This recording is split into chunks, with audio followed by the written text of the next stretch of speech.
So let's just say between my own 4 children and running a daycare, I knew potty training would be a reoccurring obstacle in my life.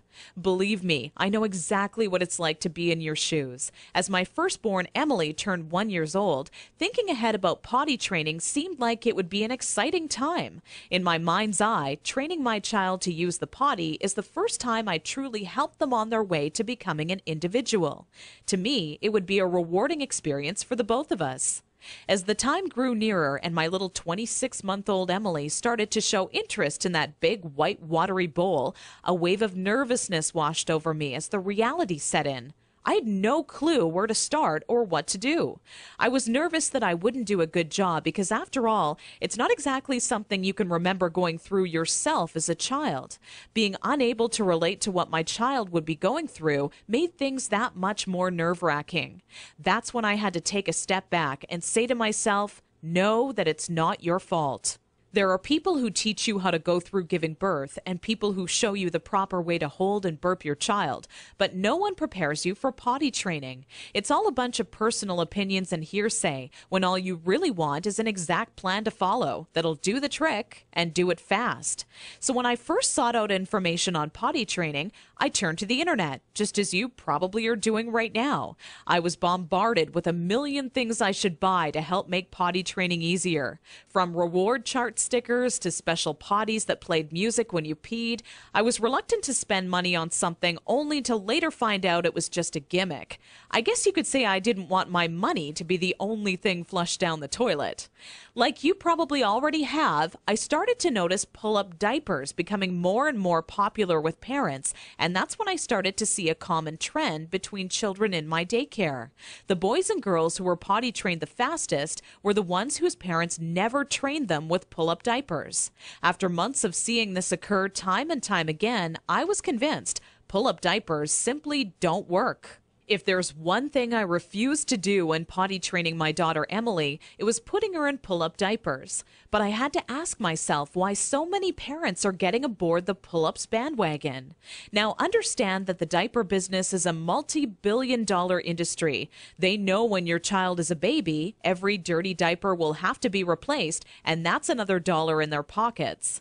But once your child gets a little older, these companies risk losing your business. So how do they squeeze every last cent out of you before you no longer need their product? By creating a diaper you need to buy after diapers, or commonly known as pull-ups.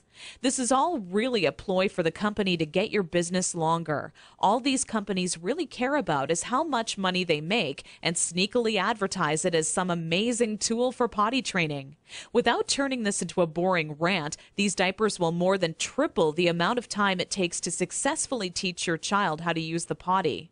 Now, with that said, let me give you a word of warning. Not having your child potty trained quickly is completely frustrating, and the story I'm about to share with you will reveal just how messy it can be. Anyone who knows me would call me a shopaholic with no hesitation. On weekends, my big adventure of the day would be running out to the mall and window shopping or trying on different outfits. I very seldom bought anything, as most of our family's income went towards food and bills, but it's always nice to look. There I was in Saks Fifth Avenue with my little Emily, who was now just 26 months old and in her first week of potty training, when a pair of $348 black silk Prada dress pants leapt off the rack and led me to a change room. Now, I would never spend that on a pair of pants myself, but just had to see how they would look on me. They were a perfect fit, and as I turned my body from left to right, my eyes would stay glued to the mirror, admiring myself in the pants from all sides. You see, what made trying to potty train Emily on my own without a plan so frustrating was that I had no idea how to make her tell me when she needed to go potty. While my eyes were fixed on the mirror, Emily quietly had an accident all over the changing room floor without me even noticing. I unbuttoned the pair of Prada pants and immediately wished life had an undo button as I watched them fall down in the puddle of pee surrounding the change room floor. Needless to say, not knowing exactly how to potty train my child ended up costing me not just $348 on a new pair of pee-soaked pants, but total and utter embarrassment. I will admit, at that point, all I wanted to do was cry. Instead, I used my pain to light a fire within me and decided to find out exactly how to quickly potty train any child so Emily would never have an accident in public again. With my newly found motivation and stumbling upon my discovery between parents who used pull-ups compared to those who didn't, I knew that my daycare created the perfect setting to experiment with what actually works when potty training and what doesn't. What clicked in my mind one day is that for years, potty training had been one big puzzle. You know how the picture will look in the end, a potty-trained child, but have such a hard time solving the puzzle because you're not sure what pieces are needed or how they fit together. For the next 3 months with Emily, I tried every possible tip, trick, and method out there. During this time, I faced countless accidents, and it easily became the most challenging, frustrating, and embarrassing time in my career as a mother. It wasn't until Emily reached 29 months old she became fully potty trained. By that time, I'd filled up an entire old leather notebook, jam-packed with all the notes I had taken during my first attempt ever at potty training. In addition to my own findings, I was receiving input and feedback from nearly all the parents whose children attended my daycare. On paper, it started to become clear to me what methods were effective and worked time and time again for families.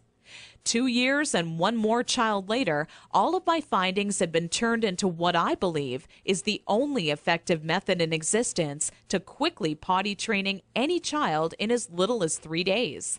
It wasn't until I started giving out copies to all the parents whose children attended my daycare I knew I was on to something big. The next week, parents started approaching me out of the blue, asking, how can I quickly and easily potty train my child? I would kindly give a copy of the guide along with my business card clipped to the top left-hand corner to anyone who asked. I would say over 127 mothers and fathers had come to my daycare that month alone just for a copy of the potty training guide that I'd spent so much time creating. When I would walk into my office in the morning, there'd be a minimum of 37 messages on my answering machine waiting there for